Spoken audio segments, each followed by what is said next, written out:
Dua orang tersangka terlibat kasus penyalahgunaan narkotika golongan 1 jenis sabu dilimpahkan ke Jaksa Penuntut Umum Kejaksaan Negeri Bungo. Pelimpahan tersangka dan barang bukti ini dilakukan penyidik Satres Narkoba Polres Bungo yang telah menyelesaikan berkas kasus tersebut.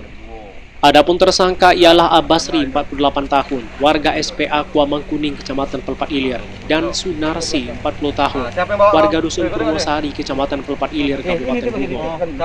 Pelimpahan tersebut bertempat di ruang pemeriksaan tahap 2 Lapas Kelas 2B Muara Bungo. Saat pelimpahan itu berlangsung, diterima Jaksa Penuntut Umum Kejari Bungo Habibur Rahman SH, Jumat 1 Juli 2022. Kedua tersangka merupakan pasangan suami istri terlibat penyalahgunaan narkotika. Kedua tersangka mengaku atas kepemilikan narkotika seberat 7,62 gram. Mereka ditangkap aparat kepolisian saat mengendarai sepeda motor di Dusun Muara Kuamang, Kecamatan Pelpat Ilir, Kabupaten Bungo. Pada hari Senin 28 Februari 2022, sekira pukul 11.00 waktu Indonesia bagian Barat, dan pada saat dilakukan penggeledahan, ditemukan sabu di dalam kantong belakang tersangka Abasri. Adapun barang bukti yang diserahkan oleh penyidik Satres Narkoba Polres Bungo berupa narkotika jenis sabu dengan berat 7,62 gram dan 2 buah handphone. Setelah dilakukan pelimpahan ini, tersangka sudah menjadi kewenangan Kejaksaan Negeri Bungo. Bahkan berkas perkara telah dinyatakan lengkap.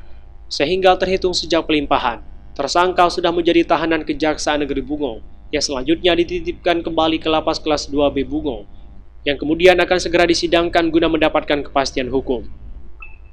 Atas perbuatannya, tersangka didakwakan dengan pasal 114 ayat 2 atau pasal 112 ayat 2, pasal 131 Undang-Undang Republik Indonesia nomor 35 tahun 2009 tentang narkotika. Terancam hukuman 4-11 tahun pidana penjara.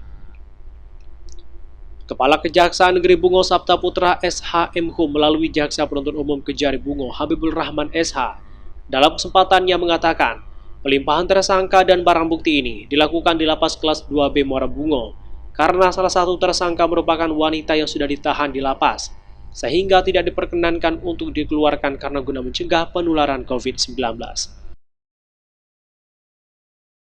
Ayat 1 Undang-Undang Nomor 35 Tahun 2009 tentang narkotika atau kedua pasal 112 ayat 2 junto pasal 132 ayat 1 Undang-Undang Nomor 35 Tahun 2009 tentang narkotika. Untuk dua orang tersangka ini merupakan pasangan suami istri, Pak? Bahwa benar pada saat diamankan oleh pihak dari Kepolisian Polres Bungo, pasangan ini merupakan suami istri yang sedang mengendarai sepeda motor dan pada saat penggeledahan ditemukan barang bukti narkotika jenis sabu. Sementara pada tersangka ini disangkakan sebagai pasal 114 yaitu sebagai transaksi narkotika dan pasal 112 sebagai pemilikan atau penguasaan narkotika jenis sabu. Dan untuk bagaimana nantinya pasal yang terbukti akan didengarkan keterangan saksi-saksi di persidangan. Kapan dilakukan? Siapa yang bawa kau? Kau tengok sini. Muara Bungo, Ismail Marzuki, Bungo TV. Siapa yang bawa kau? Kau taruh di mana tadi?